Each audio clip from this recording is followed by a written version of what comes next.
It was supposed to be an ordinary afternoon. Ava was cleaning out her husband's car before their weekend trip, vacuuming seats, wiping windows, humming softly. She reached under the passenger seat and her fingers brushed against something small, hard, and cold. She pulled it out, a little black velvet box. For a moment her heart fluttered. Daniel had been distant lately, working late, forgetting dates, barely speaking at dinner. Maybe this was his way of making it up to her? She opened it slowly, smiling. Inside was a beautiful diamond necklace, elegant, delicate, expensive. It caught the sunlight and sparkled like a promise. Then she noticed the small engraving on the silver tag. She tilted it to read the words. To Olivia, my always. Her smile faded. Her hands went cold, because her name wasn't Olivia. Ava sat there in the driver's seat, staring at the necklace, her chest tightening with every breath. She wanted to believe there was an explanation, any explanation. Maybe it was a gift for a coworker, a friend. Maybe he ordered the wrong engraving. But deep down, she already knew the truth. The long nights at the office, the sudden work trips, the new cologne he said was a free sample. All the small lies that seemed harmless, they all started to make sense now. She placed the necklace back into the box and closed it carefully, like she was sealing away her own heartbreak. When Daniel came home that evening, everything felt normal, too normal. He walked in, whistling, holding flowers in his hand. "Happy anniversary, babe," he said with a grin. Ava blinked. Anniversary? He had forgotten it last year. Forgotten their dinner, their plans, even her flowers. Now suddenly he remembered? She forced a smile. "You remembered." "Of course," he said, kissing her cheek. "I've been planning something special for us." Her stomach twisted. She knew he wasn't lying, just not to her.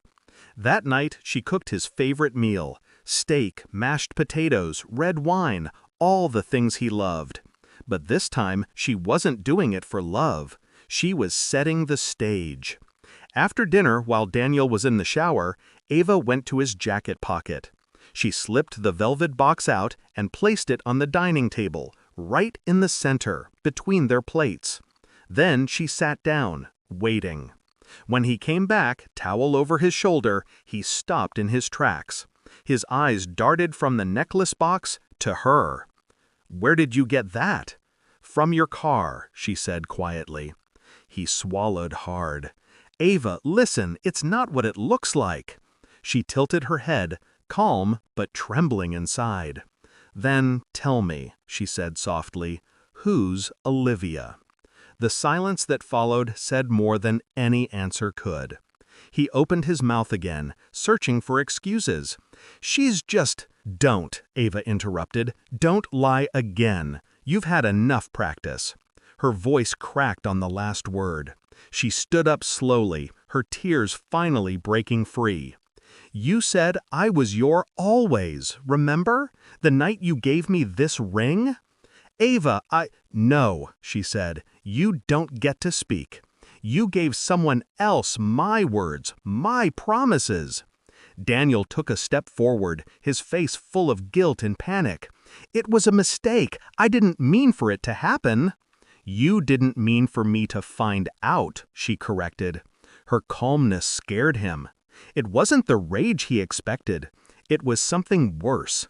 The quiet kind of pain that comes after you've already stopped hoping. She reached for the necklace box and opened it one last time, staring at the diamonds. "You bought her something beautiful," she whispered. "I hope she knows what it cost." Daniel frowned. "What do you mean?" Ava met his eyes, tears glistening but steady. "It cost you your marriage." She placed the necklace on the table beside her wedding ring. The metal clinked softly against the wood, the sound of something ending. Then she turned and walked toward the door. "Where are you going?" he called after her. "Somewhere you can't follow," she said without turning back. "Honesty doesn't live here anymore." Outside, the cool night air hit her face. Her tears fell freely now, but she didn't wipe them. They weren't tears of weakness. They were release. She looked up at the stars and let out a shaky breath. "You once called me your forever," she whispered. "I guess forever ended today." She walked away, no screaming, no drama, no goodbye. Because sometimes silence is the loudest way to leave.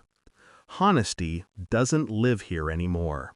Outside, the cool night air hit her face. Her tears fell freely now, but she didn't wipe them. They weren't tears of weakness. They were release. She looked up at the stars and let out a shaky breath. "You once called me your forever," she whispered.